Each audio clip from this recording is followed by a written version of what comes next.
Welcome to Board Game Empire. Today we're going to do a quick overview and thoughts on Wormwood. It's a game that's coming out on Kickstarter, and so it's this is the prototype. So pretty much there's like 10 factions you can play in the game.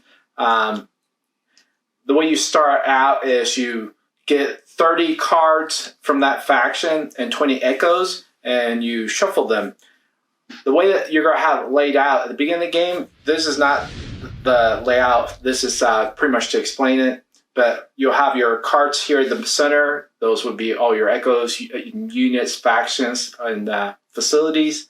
You're going to have your faction card to the left, your citadel to the right. This will hold pretty much your talents and your drones throughout the game. So this is like your, I guess, your house where you'll keep everything.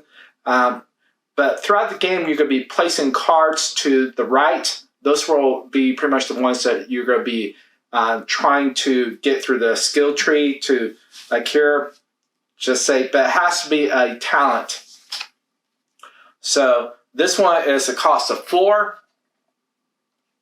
So the way you do it is you start here and then throughout each round, or if you have certain cards, they allow you to advance as well. And so, you can pay talents to advance. Like this one, you use a drone, and it'll help you advance. But you're going to have to go 1, 2, 3, 4, and then pretty much this shows that you completed it. You don't have to do that, but you can just go to 4, and you complete it. And when it's a unit, you pretty much, it becomes a drone. Now, if it's an echo, like this one, echo's number costs 2. So once you get to 2, when you put it back in your house, it'll stay a talent. And so that's the way it works. Talents, echoes pretty much go to the top of the card deck. Once you get to 10, you pretty much win the game. Units go either from the citadel or from your faction. Now, reflex come out instantly. You don't have to do the skill part. Facilities go to the left of your faction cards. Now, you can also get augments, which is pretty much like add-ons to your units. Like this one, all units in lane gain +1. So that works that way. And then there's some here. But your units are pretty much the top left is your attack, and your bottom left is your defense. Now, when you attack, what you do is, here, let's say we're attacking a different unit. You go like that. And so it coincides.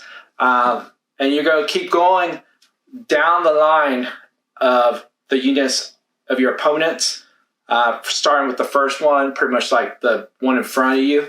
And then you just keep going down, and once you beat anyone, depending on how much attack is left or defense that goes through, you will be able to, I forget what is it, take their cards or something, I forget what. Oh, well, let's see. Okay, so the way it is defeated cards stay on the board until the end of the combat round. Discard defeated cards, slide all attacking cards forward 1 position. If card is encountered in the entire battle, a defending card can attack any number of cards encountered. So, here we go. If no defense remains, access cards from hand equal to the combat strength of the all attacker. If defender remains, access equal to the number of surviving attackers. So pretty much you're able to eliminate some cards if you go through. Score reveal echoes, or if none, discard 1 card. So, and then if it's a citadel breach, if no defenders remain, access cards from Forge. You're meaning if you attack the citadel, if you get to the citadel, you get to move through you get to look through their forge a certain amount. Yeah, that's what I said. It didn't make any sense the way you were describing it. And then if you are attacking their faction, you get to look through their hand. Yeah. That's what I was talking about. So pretty much if the faction, if you're able to go to the faction, you get to look at the hand. That's why I was like second guessing myself. Because if you get to Citadel, you get to go through You get to look at so many cards. Yeah. And then if one of them's an echo, you get to score it for yourself. basically. You're looking for echoes because the whole idea of the game is to get 10 echoes first, and you instantly win the game. So that's pretty much how the game works. It's a pretty simple game. I think it's mostly depending on what faction pretty much you get used to and how you use it for your best strategy. Because there is 10 factions that it's going to be on the Kickstarter first. So I'm guessing as stretch goes go, I'm guessing they'll add different factions, or even actually they wouldn't add more cards because it's 30 cards per faction, 20 echoes. So the only way they could expand on this is pretty much just add more factions as the Kickstarter goes. So, or different, better quality cards, which I don't think they need it because it's pretty good already. So I think the faction cards will be the most beneficial for the Kickstarter. So what did you think? What did you like? What did you like? I like the cool mechanic where you utilize the back of the card as your tracker. Like you said, because you gain 2 talons each growth phase. That's how you get more talons. So you start them out here on the first one, and then each forge phase, you automatically increase on the track of every forge card you have over here. And then, of course, like you said, there are ways to expedite that. But so it's kind of cool that you could keep track that way, and just you do have to kind of keep I did them in a way where I could know like my 2s, 3s, 4s. So I kind of kept up with how much they cost that way. I do wish they had a way to somehow mark it on these dots, maybe a marker or something, where you didn't have to keep looking at the card all the time. But yeah. Well, they obviously didn't do that because you remember when we watched the video, there's cards to manipulate your forge area. But of course there is bluffing. Yeah. So I guess that's why. But when you have a lot out here, it gets harder to remember how much each of them cost. But that's not a huge deal. But I like that mechanic of it. I thought that was a unique mechanic. And then again, it's a tactical card game. So mainly the whole gist of this is battling your opponents, the way he showed. So if you enjoy tactical card games, you might want to check this one out and see if it's something that you might want to add to your collection. I don't know when it's coming to Kickstarter, but it is coming to Kickstarter. He'll put the link in the description so you can follow that, and they'll give you updates and things when it's coming out. So what did you think was cool about this game? All right, so I like the forge part, like she pretty much indicated. I like pretty much that's in the back of the cards as opposed to or whatever skill area that you'll be doing in a tableau area. I thought that was pretty smart utilization of the back of the card. I also like the augments, which you're able to add to your units to do different things. I also like the reflex that comes out instantly, pretty much like this one, swap unit you control, deal health damage equal to its armor, divided among any number of target units in one lane. Now those the reflexes go as soon as you're done with it. Throughout your turn, it will be discarded. So those aren't like the ones that stay in your tableau area. But I do like how you're using these pretty much as health trackers as well.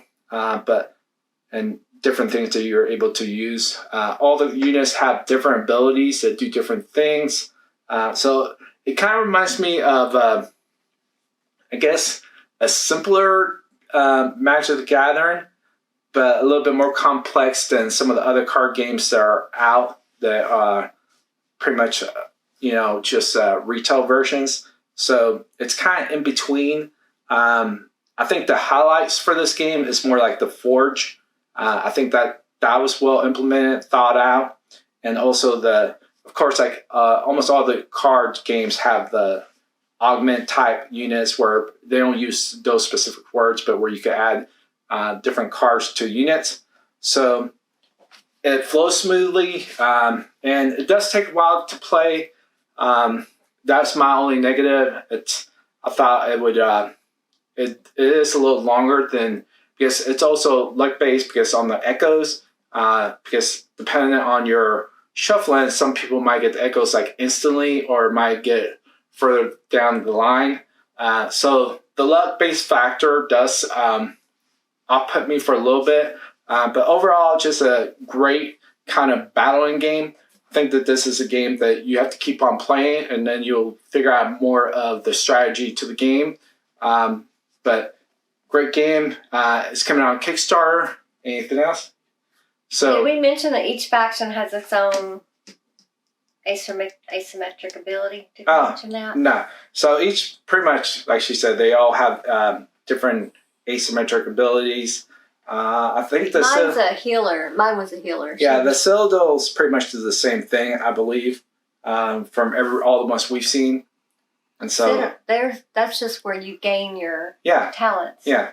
Oh yeah, they're all the same. Yeah. No, so, it's your I know. That's faction. what I said. Okay. Sorry. Someone's spacing. Okay, but so great game. Highly recommend for the people that like to play like Magic the Gathering, the Star Wars Unlimited. Just tactical. Yeah, just tactical style card games. And I will have a link in the description for the Kickstarter. I think that this will be a great game, probably highly rated on BGG, because it is very simple, but it does add a little bit of strategic elements to it. And as more factions come into play, I think it'll present more strategy. So, highly recommend. Description down below of where the Kickstarter is, and we'll see you in the next video.